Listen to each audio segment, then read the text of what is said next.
Today I'm sharing the shampoo bar recipe I've been dreaming about for ages. It's smooth, easy to make, and leaves your hair cleansed without feeling stripped of its natural oils. I have made my fair share of failed shampoo bars and almost gave up on this project a few times along the way. Finally, I have found a method that lets you simply pour the shampoo bar into a mold without needing a shampoo press or dealing with a sticky mass, and the result is this really smooth shampoo bar.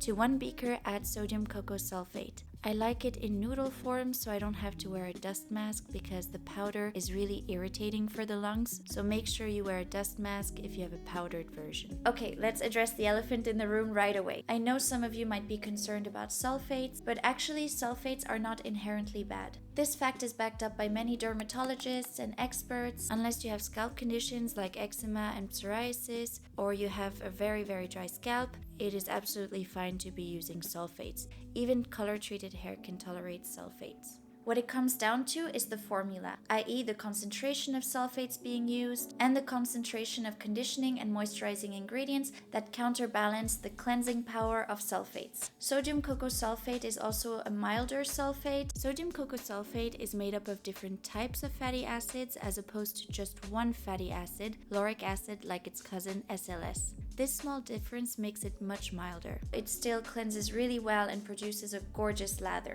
which I haven't really experienced with sulfate-free surfactants. Okay, I went a bit on a tangent here, back to the formula. To ensure the product fully dissolves, add pentylene glycol to the SES. I found this to work much better than plain water, as SES tends to clump up like crazy when water is added. For now, let's add the missing ingredients in our first phase, which are our conditioning ingredients, cetearyl alcohol and glyceryl stearate citrate.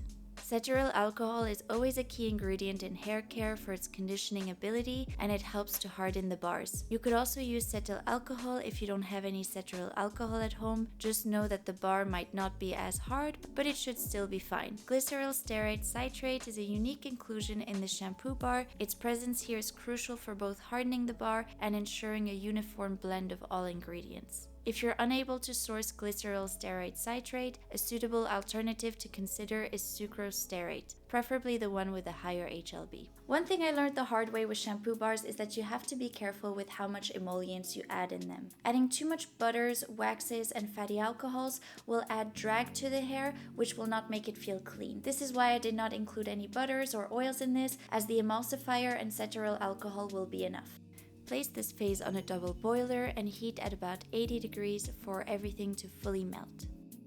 In the meantime, let's take care of our second phase. We also have cocamidopropyl betaine in this formula as a non-irritating surfactant that boosts foam without being stripping. To this, we will add a small amount of preservative because this product will be around water a lot, and the finished bar will also contain clays, so we can never be too careful on that one. For the fragrance, you have full control of what you want to include. Just make sure you can include your fragrance at 0.50% in wash-off products. It's also important that we include some lactic acid to lower the pH to what our hair and scalp likes.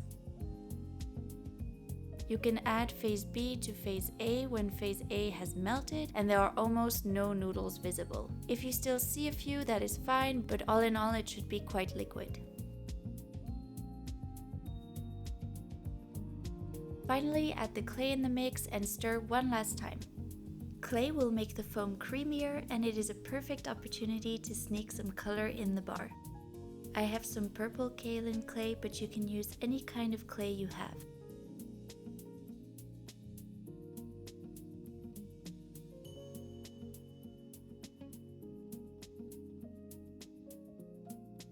To pour it in the molds, make sure the formula is always above 40 degrees to be able to pour it comfortably.